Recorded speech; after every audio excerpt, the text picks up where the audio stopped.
সবাইকে আমার মঙ্গল মন্ত্র মাই মার্স মান্ত্রা পডকাস্ট অনুষ্ঠানে স্বাগত। আজকের পডকাস্টে আমি আমার অত্যন্ত অ্যাডমায়ারেবল একজন ব্যক্তি, যাকে আমি আগে কখনোই সামনাসামনি দেখিনি, কিন্তু তাকে আমরা সবাই চিনি। উনি হচ্ছেন বিবি রাসেল আপা। বিবি রাসেল আপা হচ্ছে বাংলাদেশের এমন একজন ব্যক্তি যিনি সারা দুনিয়াতে ওনাকে সবাই চিনে, এবং বাংলাদেশের পোশাক শিল্প এবং বাংলাদেশের তাঁতিদের নিয়ে, ক্রাফটস নিয়ে উনি সারা জীবন নিজেকে ডেডিকেট করেছেন। তো বিবি আপার পরিচয় আমি আর বেশি দিব না। কেমন আছেন আপা? ভালো আছি, ধন্যবাদ আমার ইন্টারভিউ নেওয়ার জন্য। আমার ইন্টারভিউ মানে আপনি ইনভিজিবলি বাংলাদেশের গ্রাম বাংলার 50% মানুষেরই। So thank you very much for the support and আমি খুব টাচড। আমিও খুবই খুশি, আপনাকে সশরীরে জীবনে প্রথম দেখলাম। হোপফুলি ডিসঅ্যাপয়েন্ট করিনি, বেশিরভাগ মানুষকেই ডিসঅ্যাপয়েন্টেড করি আমি। আমাকে দেখে ভাবে ভূত দেখেছে, নাকি সত্যি এরকম নামধাম মানে। না, আমি যেটা বলছিলাম আপনাকে, আমি সেই ছোটবেলায় আমার খালা তো ইংল্যান্ডে থাকে, তো উনি আমার জন্য মাদার কেয়ারের বাচ্চাদের বইয়ের ডিজাইন নিয়ে আসতো। তো আম্মা ওটা দেখে দেখে আমার জন্য জামা সেলাই করতো। ওখানে আপনিও মডেল ছিলেন। তখনই আমার সেই 4-5 বছর বয়স থেকে আপনাকে আমি চিনি। তো সেটাই আমি মানে এটাই আমার খুবই অবাক লাগছে যে কিভাবে কোথা থেকে আমাদের কানেকশন। আর যেটা হচ্ছে যে আমার মঙ্গল মন্ত্র পডকাস্টের আমার মেইন উদ্দেশ্যই হচ্ছে বাংলাদেশের নতুন প্রজন্ম যারা বিভিন্ন ধরনের উন্নয়নের কাজ করবে অথবা যারা করছে তাদের গল্পগুলি আর কি সবাইকে তুলে ধরা, এবং আমাদের দেশে যে অনেক ভালো ভালো কাজ হয় সেটাই সবাইকে বলা এবং জানানো এবং অনুপ্রাণিত করা। আমি যা করি, যদিও বাইরে বড় হয়েছি, পড়াশোনা, ম্যারিড লাইফ সব কিছুই অনেক পার্শ্ববর্তী তো সব দেশগুলিতেই কাজ করেছে। আপনি বলেন ইন্ডিয়া, বলেন শ্রীলঙ্কা, কম্বোডিয়া, ভিয়েতনাম, তারপর কলম্বিয়া, তারপর central Asia, Uzbekistan, Kazakhstan, Latin America, Africa. Most of my recognition আমার আফ্রিকার কাজের জন্য খুব ডিফিকাল্ট। কিন্তু আমার যে আমি নিজের যে কাজ করি নিজের নামে, এভরিথিং ইজ বাংলাদেশি, সব কিছু হাতের তৈরি। যদিও আমি বাইরে পড়াশোনা করেছি, তখন তো আমি মেশিন মেড সব রকমই ছিল না, কলেজের যে সিলেবাস থাকে কিছু। যদিও অনেকে বলে আপনি বল গাউন বানান না, জর্জেট শিফন, আমলে তাহলে ফিরে এসে তো লাভ নেই। আমার অনেক সুবিধা ছিল, আমাকে যেহেতু আমার ফাইনাল ইয়ারের ওয়ার্ক আর ইন আর্কাইভ, কোনো অসুবিধা না, আমাকে চিনতো। হ্যাঁ, আমি এসেছি বাংলাদেশকে উঠাতে। অনেকে আমার একটা তো সেলিং পয়েন্ট আছে, তখন আমি একটা বই রেখেছিলাম খাতা, যে রিমার্ক লিখবে কি, আমার 9 out of 10 লিখতো। উনি এত ইন্ডিয়ায় যায়, উনি ইন্ডিয়ার জিনিস আনে না কেন, বাংলাদেশি কি এগুলি বানায়? তো আমার যারা টিম, দে আর এক্সিলেন্ট, ওরা আমার মন খারাপ হবে দেখে ওইটা উঠিয়েই দিচ্ছে। সবাই খালি লিখতো এগুলি কে, এমনি উনি ইন্ডিয়া যায়, কত দেশে যায়, উনি ওগুলি আনলেই পারে। খামাখা কেন মাতামাতি করছে, আমরা তো বিদেশি জিনিসটা বেশি কদর দেই। কিন্তু ঠিক আছে, আমি একটা ক্রিয়েটিভ মানুষ, আমার সব দেশের জিনিস সুন্দর লাগে, কিন্তু আমিও তো এক্সপোর্ট করি, কিন্তু কোনো জাতি চিনি না, খালি একটা নিজেদের জিনিস বাদ দিয়ে অন্য জিনিস কিনবে। জি আপা, আর আমার যেটা সবচেয়ে বেশি খটকা লাগে, আমি যেহেতু ছাত্রছাত্রীদেরকেও পড়াই, মানে আজকাল যে আমাদের ফাস্ট ফ্যাশন, এই পোশাক শিল্প, এটা নিয়ে আমি প্রচণ্ড চিন্তিত। কারণ আমি যখন ছাত্রছাত্রীদের পড়াচ্ছিলাম তখন আমি দেখলাম যে এত তাড়াতাড়ি আমরা কাপড় কিনছি, কম দামের কাপড়, সিনথেটিক কাপড়, এবং এগুলা তো কোথায় যাচ্ছে, সব ডাম্প ইয়ার্ডে যাচ্ছে, এবং এগুলা 400 বছর লাগবে এগুলা বায়োডিগ্রেডেবল হতে। পলিউশন বিভিন্ন দেশের water, G, wastage of water. তো সেটাই, ওই কারণে আর কি, যে উন্নয়নের সাথে যে একটা খারাপ উন্নয়ন হচ্ছে সেই জিনিসটা আমরা চিন্তা করছি না। কিন্তু আপনি জানেন কিনা, আমি কিন্তু একটা স্লোগান, যেটাকে আমি বিলিভ করি, আমি এটা বলতে চাই আমার প্রোগ্রামের প্রথমে আপনাকে। আজকে আমাকে প্রথম বিশ্বাস করেছে একজন স্প্যানিশ, যে মিস্টার ফেডরিকো মাইয়র, যে 12 বছর ইউনেস্কোর ডাইরেক্টর। আমি আসার পরেই কিন্তু উনি আমাকে 95, অল দিস ইউএন এজেন্সি, ওরা কি চায়? Health and education. তো খালি তো বললে হবে না আমি দারিদ্র্য মোচন করব, ওদের উঠিয়ে দিব। আপনি আমার ছেলেরা যেরকম আমিও চাই ওরা ভালোভাবে থাকুক, আপনিও চান, একটা গরিব মানুষও চায়। তো ওনার এত বুদ্ধি যে আমি কেন ফিরে এসেছি, আমার তো অনেক অসুবিধা হতে পারে, আমার তো সব ইজি ছিল ইউরোপ, মানে very few people are made by the European. আমি কেন একটা মেয়েকে ছেড়ে দিয়েছে, সে কম্পিটিশনে টেকে উঠতে পেরেছে কিনা। তারপর আমার চেহারা চিনিয়েছে আমার অন্য জবটা করে। কিন্তু লং রানে ওরা চায়, কেন ইউনেস্কো ইউএন কিন্তু ফ্যাশন ব্র্যান্ড প্রমোট করে না, উনি জানতো সেখানেই ফ্যাশন ফর ডেভেলপমেন্ট। জি হ্যাঁ, দেখেন আমরা আজকে 21st সেঞ্চুরিতে আছি, তাই না? আমি মতিঝিলে আমার অফিসটা একদম কমার্শিয়াল এরিয়া, এটা মানে হাইফাই গুলশান বাড়িধারা বনানী না। এখানেও যদি একটা ফকির নেকেডলি ঘুরে বেড়ায়, পুলিশ ধরে ফেলবে। You need a piece of cloth to cover your pride. আর সেটা দিয়ে মানুষের কিন্তু ওই কাপড় দিয়ে they can come out of poverty. আপনি যদি দেখেন আমাদের অনেক অর্জন আছে 52 থেকে, তারপর মুক্তিযুদ্ধ, অনেক অর্জন, কিন্তু ইতিহাস আর অর্জন দুইটা আলাদা। আমরা ইতিহাস তৈরি করেছি একটা জিনিস দিয়ে, এক টুকরো কাপড়, যেটা হলো মাসলিন। সেটা আপনি লন্ডনে থাকেন, আমিও বড় হচ্ছি ওখানে, মানে একটা টিনেজ বয়সে চলে গেছে।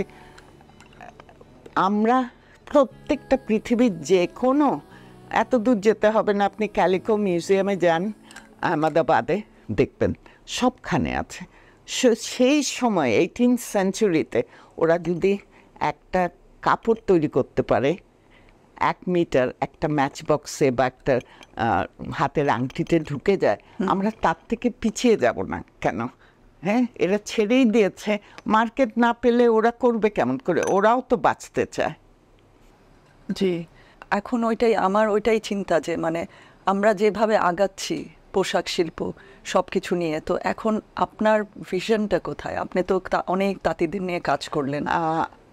আমার ওটাই জীবন, ওটাই কাজ করি, ওটাই স্বপ্ন। কেন আপনি জানেন যে আমি একটা সময় আসছি যেখানে আমি জানি যে আমার ছেলেরা বড় মানে হাই স্কুল ইয়েতে, আমি ওদেরকে মানুষ করেছি, আমি যেরকম করে চেয়েছি মানুষ করেছি। তখন আমার একটা, আপনার ছেলে মেয়ে আপনি নিশ্চয়ই মানুষ করতে চাবেন ভালোভাবে, ওই ডিউটিটা যখন, তারপর আমি ফিরে এসেছি, তখন অবশ্য আমার মা ছিলেন।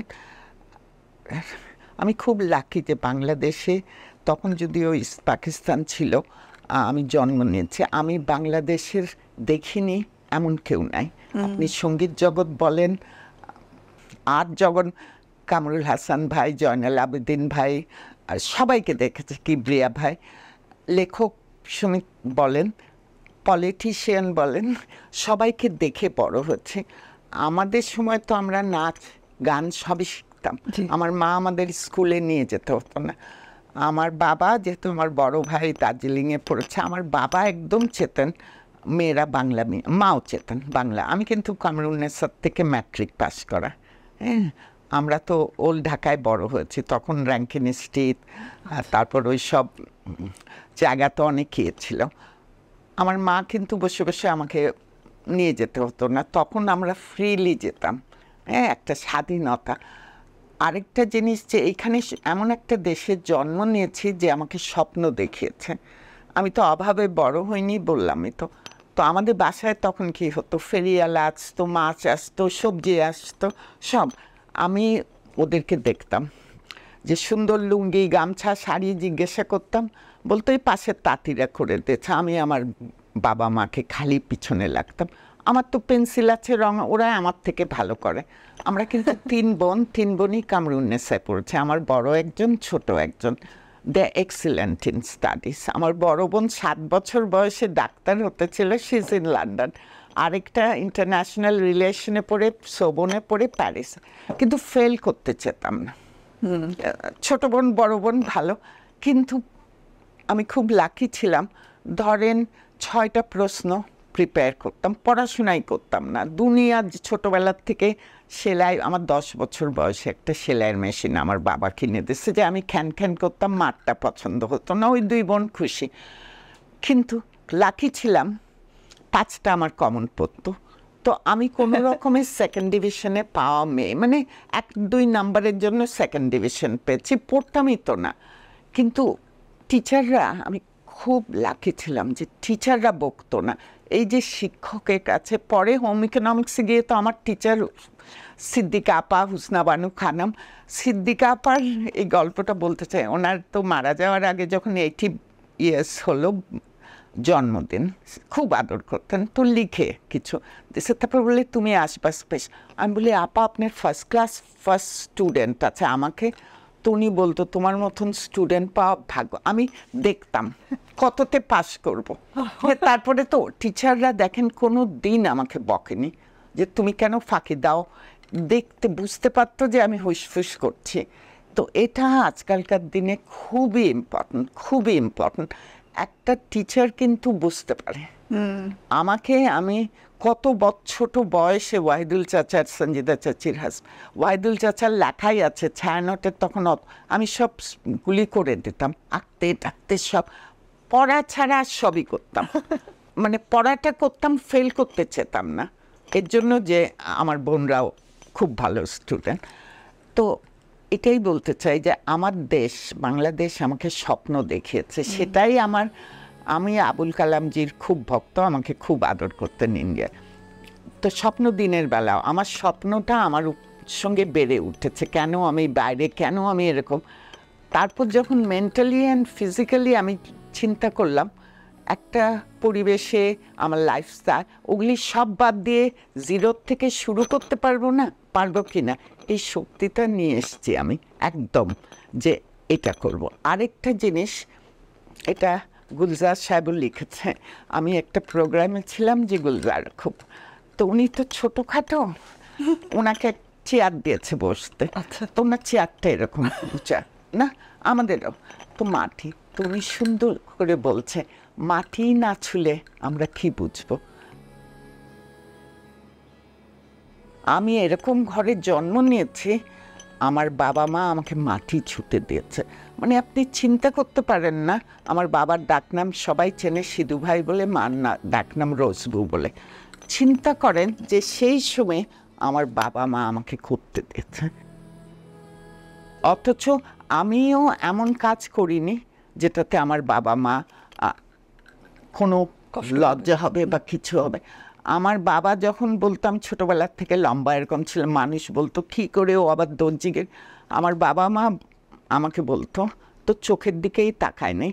ওনাদের বন্ধুরা আজকে খুব স্যাড যে যারা ছিল সবই মারা যাচ্ছে না, সবই লোহানি চাচা, নুরুল ইসলাম চাচা, সবাই মানে গাফফার ভাই, সবই তারা কিন্তু জানতো আমার উপর বাংলাদেশে একজনই ডকুমেন্টারি করেছে, সেটা হলো আমার খুব, আই ফিল ভেরি অনার্ড, সেটা গাফফার ভাই। আমি আমার বাবা মার অনেক বন্ধুকে চাচা বলি না, ভাই বলি, কেন দুষ্টামি করতাম। কাকে না দেখেছি, আলতাফ মাহমুদ বলেন, জাহিদুর রহিম, মানে সবাইকে দেখে আমি বড় হয়েছে। তো আমার হ্যাঁ কষ্ট তো আছে, আপনি you been brought up in England, বিদেশে যে কষ্ট নাই সেটা না, আরও কম্পিটিশন, কিন্তু এই কষ্টটা মানে ইয়ে করার মতন শক্তি আমার আছে। তো এখানে তো কষ্ট, কিন্তু অ্যাপ্রিসিয়েশনের জায়গাটা নেই। আপনি Bollywood, with all the respect in Bollywood, আপনি আমাকে ইন্টারভিউ নিচ্ছেন, আপনি তো চাবেন না যে আমি কারোর নকল বলছি। একটা ডিজাইনার, আমি কাদেরকে চিনি ওয়ার্ল্ডের টপগুলি, আরমান বলে আপনি আরমানির কপে, আমার গুরু ইসিমিয়াকে যে আমার favourite. So a designer should have their handwriting. They should know ABCD of fashion. খালি ট্রেসিং করে করে হবে না তো। তো এটা ঠিক আছে, ওই শক্তিও আমার আছে চলার, কিন্তু না সামটাইমস কোনো সময় মনে হয় গ্রামের মানুষ ছাড়া আমি মনে হয় না শহরের কেউ আমার কাপড়ও কেনে বা আমাকে বলে যে তুমি ভালো কাজ করছো। যেহেতু আমি একটা পরিবার থেকে আসছি, তুমি কি করছো, বাবার অফিসে মার বাড়িতে থাকো, তুমি তো কোনো এমপি হলো না, মিনিস্টার হলো না, শিল্পপতি। মানে আপনি চিন্তা করেন, আমার যদি 94 থেকে এখন পর্যন্ত 30 বছরে আমি চুরি করে দেশ আমার কাজ করছি, কেউ তো কোনোদিন স্পন্সর করছে বলে আমার মনে নেই। I don't even have a house. It's not a complaint. England or Italy বা এখানে, বাট আমি তাহলে করলাম কি করে? এই জিনিসটা উপলব্ধি কিন্তু পাশের সব দেশগুলি ল্যাটিন আমেরিকা বলে যে অবাক হয়ে যায়, তাই না, যে এটা চোখ বন্ধ করে থাকে। আজকে আপনি আমার কাছে এসছেন, বিসাইড আমি আরেকটা ক্যারিয়ার করছি, ওটা তো করি না, আমার কাজের জন্য। আমার কাজটা তো দু হাতের তালি বাজে না, ওদের হাত, ক্রাফটসম্যানদের আমার হাত। আমার যেটুকুন সেলিং জিনিস আছে, কাপড় চোপড়, আপনার মনে হয় আমি কোনো তাঁতিকে বাকি রাখবো পয়সা? তো আমার যখন পয়সা থাকে না, আমি চুরি করে, হ্যাঁ আমি বললে আমাকে দিয়ে দেবে কেন? আজকে ওরাই জানে আমার শখ, আমার খাওয়া দাওয়া, কি ভালোবাসি, কেন আমি একদম একা থাকি, আমার ছেলেরাও বাইরে, বোনরাও বাইরে।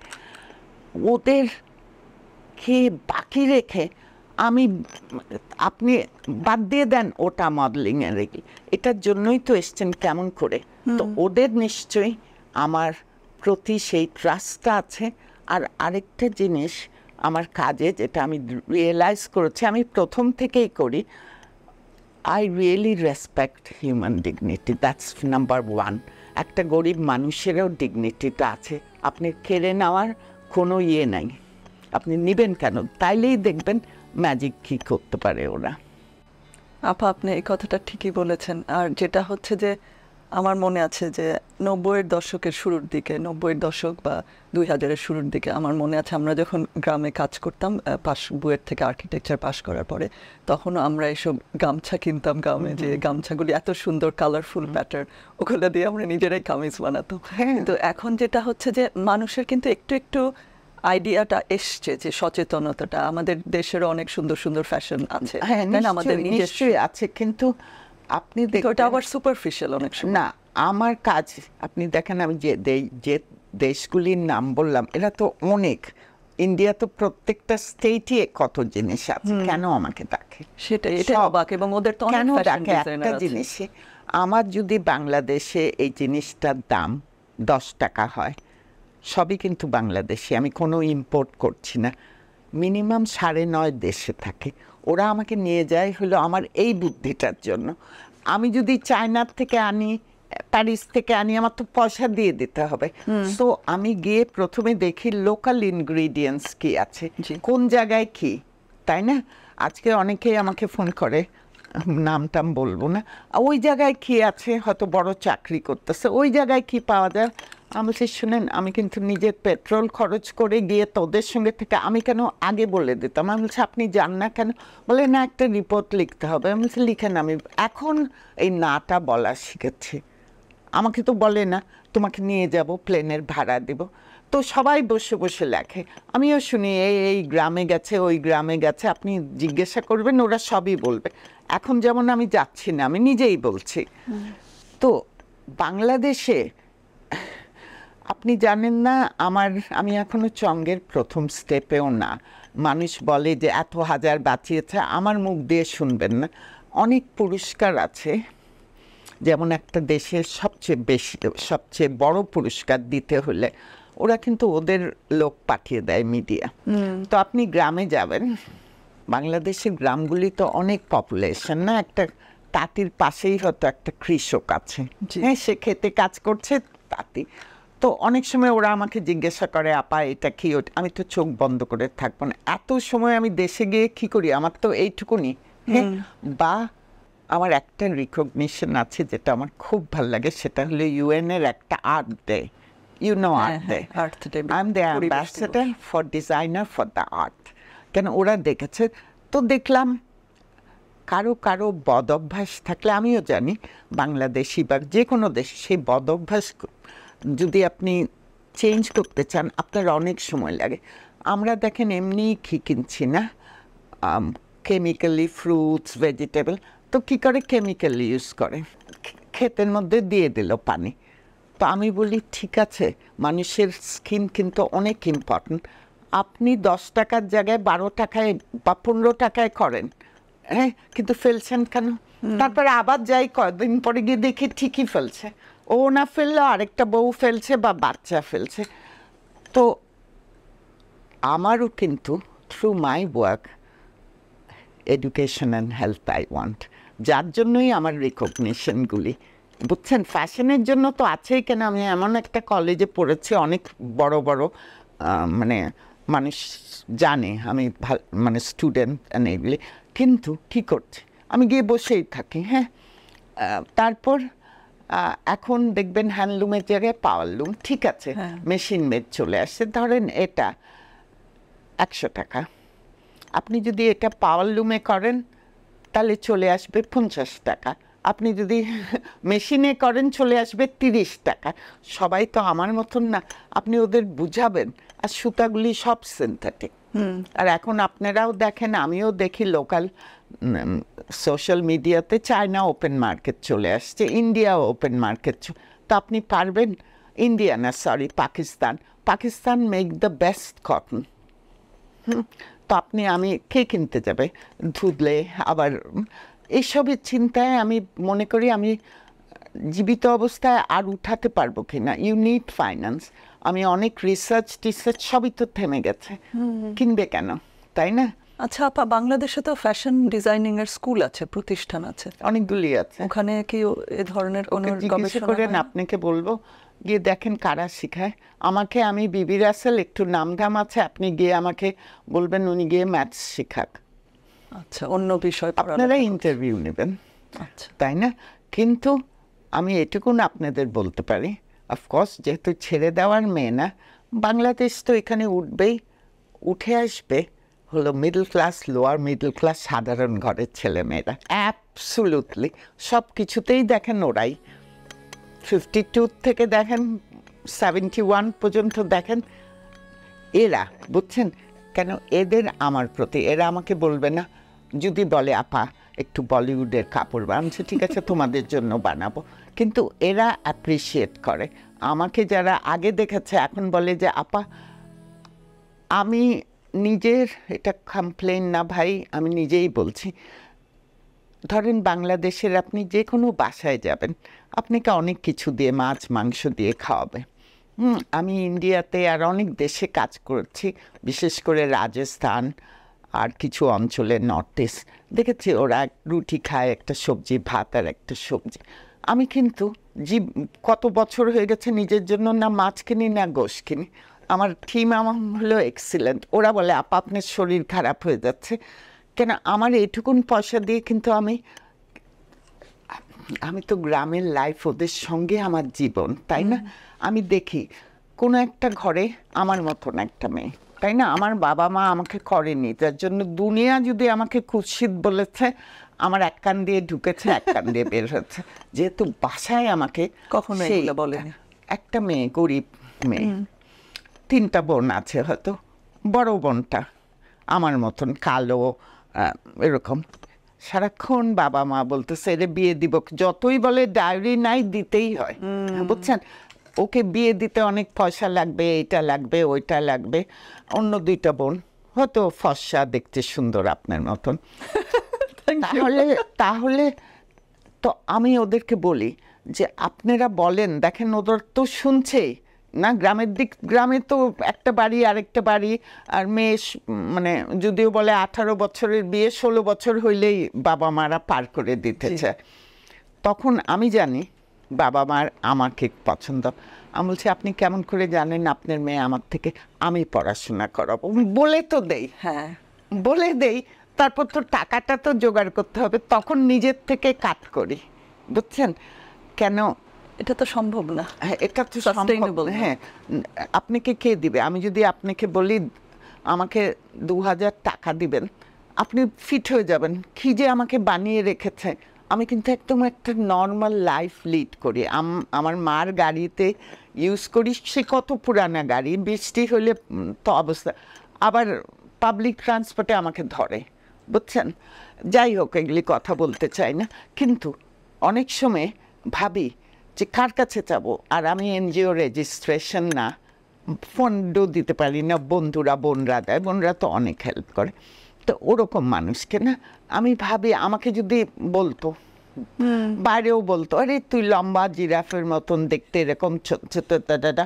বাসায় ঢুকলে আমার মা বাবাও বলতে চায় আজকে কি আমি এটা হতে পারতাম, আমার এই কনফিডেন্টটা থাকতো না। তো এরকম তো গ্রামের দিকে মেয়ে একটা বোঝা, অথচ মেয়ে বাবা মাকে দেখে, মেয়েই বাবা মাদেরকে দেখে, তাই না?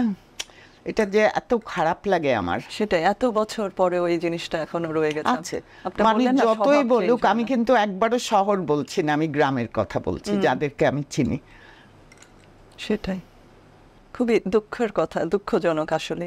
কিন্তু যেটা ভালো লাগে যে আপনি এই জিনিসগুলিকে পুরা ডিফাই করে আপনি একটা সুন্দর রোল মডেল হয়েছেন। রোল মডেল জানি না, আমার মনে হয় প্রত্যেকটা মানুষের একটা স্বপ্ন হওয়া উচিত। আর স্বপ্ন যে আপনি একদিনে দেখেন, সরি, আমার স্বপ্নটা করতে আমার কত বছর লাগছে না। আমি খালি মনে করতাম আরেকটু পয়সা জমাই, আরেকটা কাজ করলে তো আমি এত পয়সা করতে পারি। এখন ভাবি এটা আমার ভুল ছিল। আমার সবচেয়ে বড় বাধা কি জানেন? আমি এমন কোনো দিন হয় না হায়দারকে বলি আমার নামটা যদি চেঞ্জ করতে পারতাম। মানুষ ভাবে বিবি রাসেল, না জানি কি। আমি তো আপনাকে বারবারই বললাম একটা আমরা কিন্তু নিজেরা বোনরা নিজের পায়ে দাঁড়ানো, আমার মা বাবা এটা শিখিয়েছে। হ্যাঁ, আমার যদি এই অফিসটা না থাকতো আমি রাস্তায় বিক্রি করতাম, ভাড়া দিয়ে রাখার মতন না। বাড়ি আমার মার বাড়ি, আমার বোনরা বাইরে থাকে, আমি ওটাতে থাকি। মার গাড়ি, আমার অফিসে কারো বাড়ি গাড়ি নেই। হ্যাঁ, আমার এই সুবিধা আছে। কিন্তু আমি যেখানেই যদি আমার এক্সিবিশন বা শো হয়, হ্যাঁ পৃথিবীর সব বড় বড়, যেহেতু আমার level is recognised by British fashion council, না দেখবেন কপিরাইট আছে, মানে আমি তো ব্রিটিশ ফ্যাশন উইক ওপেনই করছিলাম।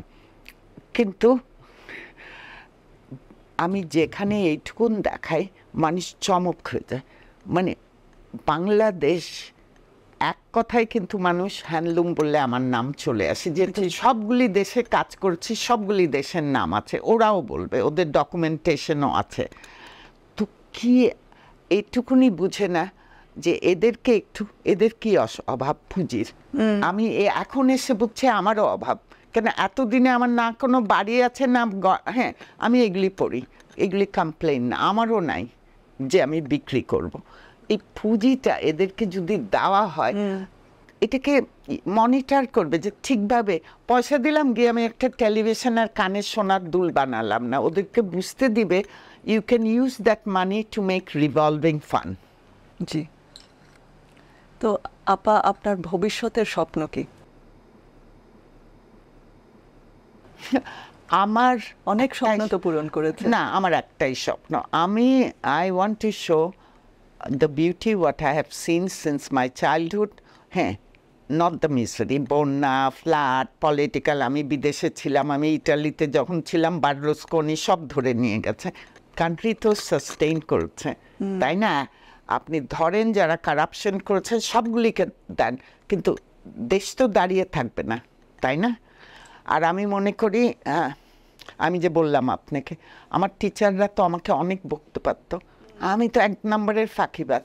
কি যে আদর করতো, এই যে আমার টিচার, শিক্ষকরা হাজার খারাপ হলেও শিক্ষক আপনার গুরু। আপনি ওই স্কুলে যাবেন না, প্যারেন্টসকে দিয়ে কমপ্লেইন করাবেন, কিন্তু যে গুরু ভক্তি থাকে না, সেখানে আর আপনি কি বলবেন?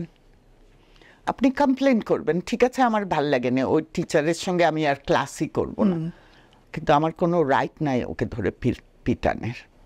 সেটা ঠিক। আর যেটা আমার সবচেয়ে অবাক লাগে যে আপনি কি সুন্দর স্লিম, এখনো মনে হচ্ছে মডেলিং করবেন। না না, আমি কেন বলে দিচ্ছেন তো, আপনি জানেন বিদেশে বড় হলে আপনি অনেক জিনিসই নিজের থেকে শিখেন, আমার ছেলেরাও পারে। যেহেতু আমার আসার পরে মার বাসায়, মার অনেক লোকজন ছিল, আমার মার বাসা অনেক বড়। তো আমি দেখলাম আমি অনেক লং আওয়ার কাজ করি, দিনের শেষে গিয়ে শুনতে ইচ্ছা করে না, কেউ সিরিয়াল দেখতেছে, মোবাইল রিং করে, আর বুয়াদের এইটা সেটা। আমার মার বাসা প্রায় 3000 স্কোয়ার ফিট।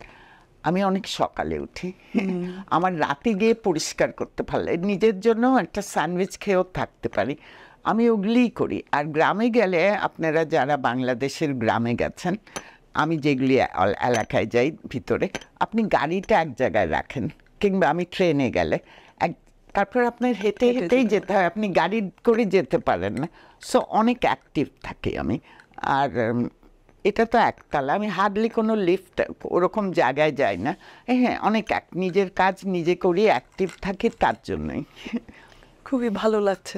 আর আরেকটা যেটা ভালো লেগেছে যে এত বাধা, কিন্তু আপনি ওটাকে নিয়ে অত চিন্তিত না, আপনি নিজে যেটা করতে পারছেন সেটাই করে আমি তো যাচ্ছেন। বাধা মানে সাহায্য, হেল্প নাই আর কি, পৃষ্ঠপোষকতার অভাব। আপনি খুব ভালো করেই জানেন, পড়াশোনা করেছেন আপনি অক্সফোর্ডে, আমার কলেজ না অক্সফোর্ড। আমি জানি, যেহেতু বড় হচ্ছে আমার বন্ধু বান্ধবরা, কোনো জিনিস কিন্তু ওরা সহজে না আপনাকে দিবে। আমার টিচাররাও বাইরে করেনি, আমাকে অনেক জিনিস বলতো, যেহেতু আমি এ লেভেল ইংলিশ মিডিয়াম না, কিন্তু ইংলিশে প্রবলেম ছিল না, কিন্তু আর্টে ছিল না। এ লেভেল করিনি, ফ্যাশনে করিনি, আমাকে খালি বলতো, বিবি how come you don't know how to do it so simple. তো আমি ওর মুখের উপর উত্তর দিতাম না, আমি বাংলাদেশ থেকে আসছি, তার জন্য তুমি আমি বলতাম প্লিজ আমাকে দেখায় দাও which way I am going রং, বুঝছো?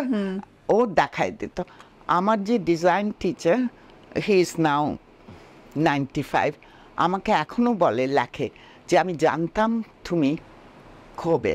আর যে রয়্যাল কলেজে যে হেড ছিল, এখন ও রিটায়ার, ও আমার থেকে ছোট, কি নাম তো ভুলে গেছি, যাই হোক, ও লেখে যে উই নো, কিন্তু does your country knows that you are giving up. আমার কিন্তু গ্র্যাজুয়েশন করা ফ্যাশনে, এখন আমাকে সবাই বলে I am the expert in handloom, এটা আমার শিখতে হচ্ছে। যখন আমি লন্ডন আর্ট ইউনিভার্সিটি আমাকে ফেলো দিল, যে ইনক্রেডিবল ওয়ার্ক, ফ্যাশন বলছে কিন্তু হ্যান্ডলুম, আমি ওইখানে দাঁড়িয়েই কিন্তু বলছি যে এটা তুমি আমাকে দিচ্ছ, তোমরা যাকে বলো অশিক্ষিত, তারাই আমাকে ইনডাইরেক্টলি শিক্ষা দিয়ে এত বড় জিনিস। আমি তো গ্রামে গিয়ে গিয়ে দেখেছি, আপনি দেখবেন ইন্ডিয়াতে যান, even Peru, Chile, Bhutan, they have so many books on textile, আমাদের কোনো বই নাই। আমার কাছেও আসে লাইন দিয়ে বই মেলার সময়, কি আমি মডেলিং জগতে কাকে কাকে চিনছি কি, কিন্তু এগুলির উপর আসে না। আমি বলেন আমার ক্যারিয়ারে you know I have worked with all the top designer, একজনের নাম তো বলবো না, অনেকের সঙ্গে আমার দেখা হচ্ছে, যেহেতু I was in a profession, আমি ওইগুলি লিখতেই তো বই শেষ হয়ে যাবে, বুঝছেন না? আর আমি যেরকম মেয়ে খালি একজনের দিব না তো। হ্যাঁ, আমার কাকে ভালো লাগে কে একদম ক্লোজলি, সেটা হলো ইসিমিয়াকে। আমি খুব স্যাড, উনি মারা গেছেন গত বছর। তো এগুলি জিজ্ঞাসা করে, কোন অ্যাক্ট্রেস আপনি চিনেন, কোন অ্যাক্ট্রেস চিনেন না। মানে আমার কাজটা, মানে বললাম না, আমার নামও চেঞ্জ করতে চাই, কি দেখবেন আমাকে পরিচয় করায় দেয় আন্তর্জাতিক ফ্যাশন মডেল। আরে আমি তো বাংলাদেশে যেই মেয়ে বাবা মার জন্য আজকে এইখানে উঠেছে, ইন্সপায়ার করেছে, নিশ্চয়ই আমি I could afford to come even for weekend, আমি নিশ্চয়ই দেশে আসতাম। আর এত বাংলাদেশ চিনা তো একদিনে সম্ভব না, ব্যাগটা রেখে ঘুরে বেড়াতাম। হ্যাঁ, তখন তো আসিস নাই, দু একটা ছাড়া। এখন আগেই পরিচয় করে, তখন আমি শাড়ি পরলেও অফকোর্স সুন্দর একটা তাঁতের শাড়ি পরলাম, আমি তো লাল লিপস্টিক দিয়ে দিনের বেলা যাব না। এই এত ডিসঅ্যাপয়েন্ট করি, মানুষ খালি জিজ্ঞাসা করে আপনি সত্যি আপনার কোনো সার্টিফিকেট আছে? আপনি আমি বলি আমি তো মিস ওয়ার্ল্ড, মিস ইউনিভার্স করিনি, ইউ নো দিস। তো এগুলি বিরক্তি লাগে দেখে যাই না। আপা, আপনি আমার মনের কথা বলেছেন, এই জিনিসটা আসলেই মানে আমাদের মধ্যে ওই মানসিকতাটা এখনো আছে, চকচক করলেই শোনা হয়। কি স্যাড না, কত কিছু আছে। মানে এগুলি বলার পরেও বললাম, আমাকে পৃথিবীর কোনো দেশ টানতে পারে না। আমার ছেলেরা বোনরা বলে এই সময় আমার তো যাওয়ারও কোনো প্রবলেম নাই না, ভিসা টিসা, কেন I have a privilege passport. কিন্তু আমি যদি এই সময়টা, ওদের ডিফিকাল্টির সময় আমি দেশ ছেড়ে যাব, বলেন এদের জন্যই তো আপনি আমাকে ইন্টারভিউ নিচ্ছেন, সেটাই, তাই না? কিন্তু এদের অ্যাটলিস্ট মনোবলটা তো দিতে পারবো আমি আছি। হ্যাঁ, আর ওখানে গিয়েও তো আমি মানে আমার তো সময়টাই কাটিয়েছি ওখানে, না? এখন কত কিছু করার আছে, তাই না? আপা ওইটাই আরেকটা আপনি বললেন যে আপনি আপনার বাচ্চাগুলিকে মানুষ করে তারপরে আপনি দেশে আসছেন, তাই না? 40s-এর আমি 94-তে হ্যাঁ, এসেছি। মানে 30 বছর ধরে আপনি হ্যাঁ, দেশে 30 বছর ধরে। আমার ছোট ছেলে ছোট ছিল, ওকে 2 বছর ও লেভেল এ লেভেল থেকে দিয়েছে। ওদের তো কোনো প্রবলেম নাই, তাই না? ওদের বাবা Independent হয়ে বিদেশি, গেছে। যে পড়াশোনা করা। কিন্তু আমার ছোট ছেলেকে যেহেতু গুগলে অনেক এখনো স্ট্রাইপে গেছে, কেন ওর অনেক ডিমান্ড। বড়টা চাকরিও, এই যে আমি গল্প বলে আমাকে জিজ্ঞাসা করতো আমার ছেলে, মানুষ জিজ্ঞাসা করে না বা তোমার ছেলে কি পড়ছে, আমি ওরা যখন ইউনিভার্সিটিতে গেছে, বড়টা সোশ্যাল অ্যানথ্রোপোলজি, ছোটটা জিওগ্রাফি আর ইকোনমিক্স। আমাকে বলে তোমার ছেলেরা এগুলি পড়ছে, কম্পিউটার পড়বে, এটা পড়বে, এগুলি কি সাবজেক্ট? আমি বলছি আমার বাবা মা আমাকে ফ্যাশনে পড়তে দিয়েছে, আমি অমরকে বলবো তুমি সোশ্যাল অ্যানথ্রোপোলজি পড়ো না? ও কিন্তু বিবিসির একটা রিসার্চার করছে, ওখানেই আছে। আর বিকি তো ওকে গ্র্যাজুয়েশনের পরেই ওকে গুগল ওকে 2000-এর মধ্যে সিলেক্ট করে নিয়ে নিয়েছে সিলিকন ভ্যালিতে। এখনও ওদের হয় না, আজকালকার ছেলেরা দেখে, মানে ওর ডিমান্ড যেহেতু ও এখন স্ট্রাইপে গেছে ওই সাউথ ইস্ট এশিয়ার। তো ভালো, তো একজন কম্পিউটার লাইনে আছে। হ্যাঁ, কিন্তু আমাকে বলতো এটা কি সাবজেক্ট, আমি বলতাম সোশ্যাল অ্যানথ্রোপোলজিটা এখন কেউ পড়েই না, তাই না? আমি বলতাম আমি আমার ছেলেকে মানা করব? আমার বাবা মা সেই দিনে আমাকে ফ্যাশনে পড়তে দিয়েছে। না, আমি অনেক লাকি, কোনো জ্বালায় না। বাট ওরা হ্যাঁ অ্যাবসলুটলি বলে মা তোমরা আমাকে মানুষ, তোমার স্বপ্ন করতে দিব না, কোনো সময় কিছু চায় না। বা ওরা ওদের বাচ্চারা ছোট ছোট সবই বাংলা বলে। বাহ, একদম বলেও দিতে পারবে আপনাকে কার গান, আব্দুল আলিম আব্বা। কেন আমি গান নিয়ে সঙ্গীত, সবার গান, সঙ্গীত হলো জীবন। আমি অনেক বই পড়ি, অনেক গান শুনি। এটাই আপনার সবচেয়ে হ্যাঁ, রিল্যাক্সেশন। অনেক রিল্যাক্সে। তো বাসায় গিয়ে আমি মনে হয় আমি অনেক লং আওয়ার কাজ করি, তো তখন এই এত লোকজন বা অফিসের ছেলেরা, তখন আমি চিন্তা করি কি করতে পারি। আমার এইটুকু না, আমি অনেক আপসাইক্লিং, আমি কোনো জিনিস ফেলি না। আমি আজ পর্যন্ত কোনো সিনথেটিক ব্যাগ ইউজ করি না, সবসময় যারা আমাকে চিনে তখন থেকে। তো ওই চিন্তাটা আমি বাসায় গিয়ে করতে পারি। আর কেউ আমাকে মানে বুয়া টুয়ারা থাকলে কথা বলে না এইটা সেটা, আমার মনে হলো,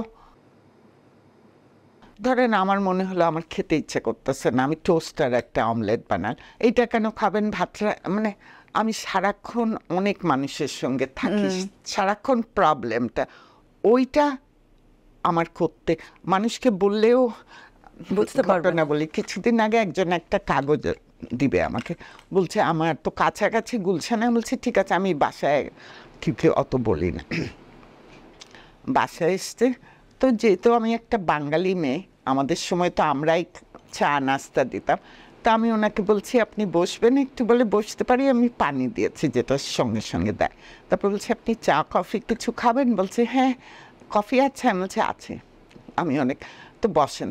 তখন উনি দেখছে আমাকে পানিটাও এনে দিয়েছে, আমার মার বাড়ি বেশ বড়, দেখতে তো জলদি করে দাঁড়িয়ে গেছে, বলছে ম্যাডাম, আমি বলছি আপনি আমাকে আপা বলতে পারেন, ম্যাডাম থাক। আমি বলছি কেন, আমি বানাচ্ছি, কোনো অসুবিধা নাই। বলে আপনি করবেন? আমি বলছি নিশ্চয়ই আমি করব, আর কেউ করার নাই। বলে এটা বললে কাউকে বিশ্বাস করবে না। আমি বলি বিশ্বাস করার জন্য না, আমি করব, আমার নিজেরটাও করি, আপনি যদি খান আমি করে দিচ্ছি, আমিও আপনার সঙ্গে বসে একটা কফি খাবো।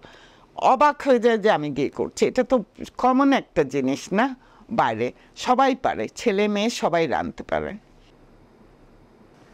মানে আপনার সাথে গল্প করে ওটাই ভালো লাগছে যে আমাদের পরিবর্তন আসবে আসলে আমাদের নিজেদের অন্তর, মানে অন্তর থেকে পরিবর্তন আসতে হবে। আর পোশাকটা যে আমাদের একটা ডিগনিটি দিচ্ছে, আমাদের নিজের অস্তিত্বটাকে প্রকাশ করার জন্য, এটাকে অন্যভাবে চিন্তা করতে হবে। 5টা কাপড় কিনবে, 10টা লোকাল কিনবেন। আমি বলছি না সবই হ্যান্ডলুম, মেশিন মেডও কিনেন। আমার মেশিন মেডে কি হয় জানি, কিন্তু একটা ইন্ডাস্ট্রি কমপ্লিটলি শেষ হয়ে যাবে এটাও তো বিশ্বাস করি না। এখন তো আমি দেখি কেন সোশ্যাল মিডিয়াগুলিতে চাইনিজ জিনিস সব চলে আসছে, আপনি কম্পিট করতে পারবেন চায়নার সঙ্গে? সেটাই। আচ্ছা আপা, একটা মানে সবচেয়ে ইম্পর্ট্যান্ট যেটা কথা, বাংলাদেশের পোশাক শিল্প, মেয়েদেরকে সবসময় এক্সপ্লয়েট করা হচ্ছে, নানা ধরনের দুর্ঘটনা হচ্ছে, তো এটার ভবিষ্যৎকে এটা নিয়ে আমরা কি করব? বাংলাদেশ দেখেন নাম্বার 2 আছে, হ্যাঁ, চায়নার পরে।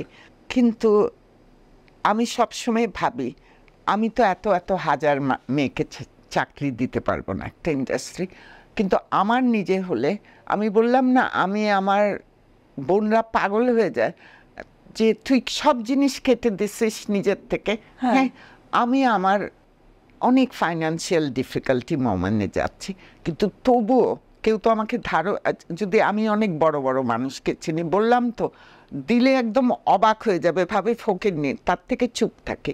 আমার বোনরা দেয় বা কোনো রকমে ম্যানেজ করি, আমার বায়াররা বলি একটা, কিন্তু কেউ কোনো দিন 1 তারিখে আমি জানি সব সাধারণ ঘরে যারা ঢাকায় থাকে হয়তো বাড়ি ভাড়া দিতে হয় বা কিছু, যেমন এটা আমার পরিবারের বাড়ি, কিন্তু আমি এই ফ্লোরটা আমার, কিন্তু উপরতলায় আমি আমার যে টেইলরিং সেকশন, ডিজাইন সেকশনে ওরা দূরে থাকে। তো আমি একটা সাধারণ ঘরের পরিবার, কিন্তু গ্রামে থাকলে they can live much better than শহরে। আপনি একটা খুপনিওয়ালা বাড়ি ধরেন এইটুকু, সেটাও শুনি 5,000 6,000 প্লাস। তো আমি বলি উপরে জায়গা ওখানে দরকার নেই, হ্যাঁ গার্ডরা থাকে তো জায়গা করে দিচ্ছি, থাকবে যারা আর কি, কিন্তু তবুও সবারই তো পয়সাটা লাগে, যার জন্য আমি এটা ফিল করি। আমি জানি না এদের বাড়ি, আমি তো বললাম আপনি জানেন আমার কোনো বাড়ি বিদেশে থাকা কোনো প্রবলেমই ছিল না, ইটালিতে ছিলাম সবই, কিন্তু আমি তো চুরি করে দেশ বাঁচাচ্ছি না, তাই না? কিন্তু এদের দেখেন কেমন করে এক একজনের বাড়ি পৃথিবীর সব দেশে, সিঙ্গাপুর টিঙ্গাপুর সব দেশে। আমি যদি অ্যাজ আ পার্সন আমি ঘুমোই 3 ঘন্টা ম্যাক্সিমাম, কিন্তু আমি 3 ঘন্টা ঘুমানো মানে কারো 10 ঘন্টা ঘুমানো, বিকজ অফিসে তো কোনো স্লিপিং, উপরে যদি ওরা থাকে যাই না, মানে বসেই থাকে। আমি যখন শুই ধরেন পড়তে পড়তে বা গান শুনতে শুনতে, আমার একদম সাউন্ড স্লিপ 3 ঘন্টা, উঠা টুঠা না। কিন্তু সকালে উঠার অভ্যাসের জন্যই হচ্ছে নিজের কাজ করি, মানে মানে যা কিছুই থাকে পরিষ্কার করা এটা করে ফেলি। রাতে গিয়ে করতে ইচ্ছা করে না, তখন মানে একটু বই পড়ি রিল্যাক্সের জন্য। আর আমি আমার মার বাড়ি, আমার নিজেরও বই আছে, আমার মার বাড়িতে অনেক পুরনো আমার বাবা মা করতো পরীক্ষায় ভালো হলে ফার্স্ট সেকেন্ড হলে সব গল্পগুচ্ছগুলি বাংলা ইংলিশ সবই আছে। আমি তো কোনো দিনই ফার্স্ট সেকেন্ড হতাম না কোনো রকমে, কিন্তু আমি সবসময় বলতাম ওই বইগুলি আমার। তো মার বাছায় আসি বই আছে। রিসেন্টলি যে শরৎচন্দ্রের, কেন মন খারাপ থাকলে না আপনি শরৎচন্দ্র খুলে বসবেন, আপনার চোখের পানি টানি চলে আসবে, বুঝছেন? কতবার যে বিন্দুর ছেলে, মেজদি এগুলি পড়লাম, বুঝছেন? দেখি তারপরে মনে হয়, তারপর আবার শুক্রবারে গল্পগুচ্ছ পুরাফুলে আশাপূর্ণা আমার মার অনেক, আমরা ছোটবেলায় অনেক বই কিনে দিত, সবগুলি বই। খুবই আনন্দের কথা। পৃথিবীর কোনো ধন দৌলত আমাকে এটার থেকে নিতে পারবে না, আনলেস মেরে ফেলে, কেন আমি আউটস্পোকেন একটা মেয়ে। আর আমি তো অনেক দেশেই কাজ করেছি না, ধরেন ল্যাটিন, বলে বাংলাদেশে এত মানে you just have to give them trust, respect their human dignity. ওরা ম্যাজিক দেখে, জানে এই সময়ও যে ডিফিকাল্টির সময় সবারই কিন্তু একটা প্রাইড আছে, জি, ডিগনিটিটা আছে, এটা তো নিয়ে নেওয়ার না। আর ওদেরকে বুঝাই ফ্যাশন, কিন্তু এখন বলে আপা দেখেন আপনি আসছিলেন, এখন কি অবস্থা আপনার, মানে ওরাই আমাকে দেখেন আপনি আমাদের বাঁচাতে গিয়ে নিজেই মরতেছেন। আমি বলি কেন, তখন আসছিলাম আর এখন বয়সে, বলে না না না আপা, বলে যে কোনো লাভ আছে। তো এইটাকে আমি চেঞ্জ করি, এটাকে একদম চেঞ্জ করি। আমি বলছি এটা একটা ডিফিকাল্ট কাজ না, আমরা আবার ওই সময়ের গ্লোরিটা নিয়ে আসতে চাচ্ছি। ওই সময়ের গ্লোরি আর আপা ছোট্ট একটা লাভ, আপনি একটা মেয়ের কথা বললেন না, গ্রামের একটা মেয়ে, কালো মেয়ে, ওর বাবা মা ওকে তাচ্ছিল্য সারাক্ষণই বলতো, ওইটাই একটা ছোট্ট একটা মানুষের মধ্যে যে ওই আশাটা আপনি দিলেন, এটা তো একটা বিরাট বড় পাওয়া। সারাক্ষণই দেই, কেন আমি ফিল করি আমার আত্মীয় স্বজন, আমি বাইরে যাচ্ছি, আমি ফিল করি যে আমার বাবা অনেক আগেই মারা গেছেন, ওনার অনেক কন্ট্রিবিউশন আছে রবীন্দ্র আন্দোলন থেকে অনেক কিছু। আমার বাবা মার আমার জন্য কত কথা শুনতে হচ্ছে, কিন্তু কোনোদিন আমাকে বুঝতে দেয়নি। আমি আসার পর নর্থ বেঙ্গলের, আমার বাবা রংপুরের, আমার মা ঢাকার, আমার জন্ম চট্টগ্রামে, রিমোট এরিয়ায় কাজ করতে গেছি। সেখানে আমার বাবারা যেহেতু রংপুরের খুব সম্ভ্রান্ত জমিদার, আমাকে বলছে, আজকে আমাকে বলে গেছে, আমার বাবার থেকে বড় ছিল, সেদু বলতো, সেদু বলছে তুমি দেখো আমার মেয়ে আসলে। আমরা বলতাম তুমি তোমার মেয়েকে কেন ওইসব পড়তে দিছো, আবার পড়াশোনা করে কি মডেল ফডেল, মানে গ্রামের একজন মানে শিক্ষিত গ্রামের। আজকে দেখো, তা আমি বসে বসে, উনি যখন আমাকে বলছিল তখন আমি বসে বসে চোখের পানি, আমার বাবা মা আমাকে জীবনে বুঝতে দেয়নি আমার জন্য কত কথা শুনতে হচ্ছে, তাই না?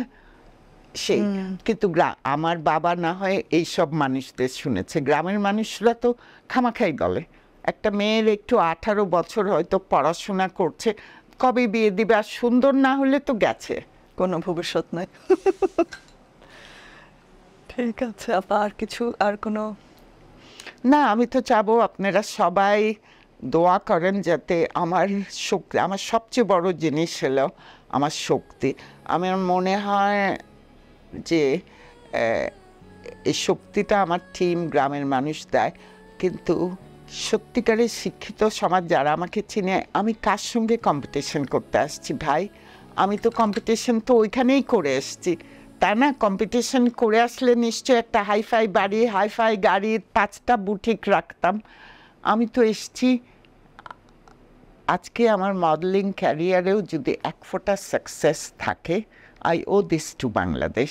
আমি সারপ্রাইজ করতাম। আপনি জানেন বিদেশের থেকে গাড়ির অ্যাড সব ব্লন্ড ব্লু আইজ, আমার মতন একটা মেয়ে, বলেন BMW, রোলস রয়েসে, আমাকে দেখতে চাইতো। আমার খুব বড় এজেন্ট ছিল, one of the best agent. আমি হেসে বলতাম, তারপরে দেখে আমি বলতাম, মানে আমি বাংলাদেশ থেকে আসছি, ফ্যাশনে পড়া, মডেলিংয়ে, মানে খুব একটা আশ্চর্য। কিন্তু কথা বলে তো আমি নেগেটিভ কথা, আমি কনভিন্স। তো দেখেন, জাস্ট বিকজ আমি অনেক জব করছি যেটা একটা আমার মতন ব্রাউন গার্ল করতে পারে না, কিউরিসিটি বাংলাদেশ থেকে গেছে। So actually I owe this to my nation. কিন্তু কাদেরকে? গ্রামের মানুষকে। আমাকে দেখলে অত অকৃতজ্ঞ মনে হয় আমারও। তো আমি জীবনে এই সময় অনেক ডিফিকাল্টি, অনেক কিছু, হয়তো ফ্রাস্ট্রেটেড, আমি কোনো সময় ডিপ্রেশনে যাই না, ডিপ্রেস না, খুব বিজি থাকি। কেন? আমারও দেখতে ইচ্ছা করে, কিন্তু আমার নাতি নাতনিরা বড় হচ্ছে, ছেলেরা, ওরা যদি বলে মা টিকিট পাঠা, আমি বলছি তোমাদের ওখানে গিয়ে তো স্বস্তি, মানে মানে না, আপনি তখনই যেতে চান, আপনি এনজয় করবেন লাইফ যদি সব কিছু। আর আমাকে তো না আমার মা বাবা হাত বেঁধে দিয়েছে, না দেশবাসী, না কিছু, আমি নিজে এসছি, একদম নিজে এসছি। বিকজ আমার মডেলিং ক্যারিয়ারেও আমি এত বড় বড় কাজ করতে পারতাম না if I wasn't born in Bangladesh. আপনার কথা শুনে আমার কান্না পেয়ে যাচ্ছে। তার জন্য অনেক বিজি। তাকে বললাম না সেদিন এসে, বলছি আমার বিন্দুর ছেলে গাড়ি কমা পর্যন্ত মুখস্থ, ওটা পড়লেই তো কান্না আসে না? আর অনেক পুরানা বর্ষন সব রচনাবলীগুলি আছে, নজরুল বলেন, সবার কবিতা বই, অনেক সময় আবল তাবলও পড়ি। খুব ভালো লাগলো আপা। But anyway, thank you so much for your, this is a big support. আপনি আমাকে দিচ্ছেন সেটা না, you are really giving support to all the people I represent. ইনশাআল্লাহ। And I'm sure এটা আপনার এই অনুষ্ঠান, পডকাস্ট তো এখন মানুষের অনেক দেখে, তাই না? আমারটা, আমি আবার এটাই, আমি কাউকে কিছু দেখাতে চাচ্ছি না, আমি চাই সবাই একটু শুনুক, চোখ বন্ধ শুনুক, করে। ওই যে মানে সরি, ওই শোনার হ্যাঁ, জায়গায় মানে দেখো। ওইটাই, মানে ইচ্ছা করেই আমি এটা ভিজুয়াল করছি না, কারণ আমরা তো সারাক্ষণ সবকিছু নিয়ে দেখছি হাইপার, তাই না, ভিজুয়ালি, কিন্তু জাস্ট চোখ বন্ধ করে শুনবে, ওই জন্যই মঙ্গল মন্ত্র, চুপচাপ শুনুক।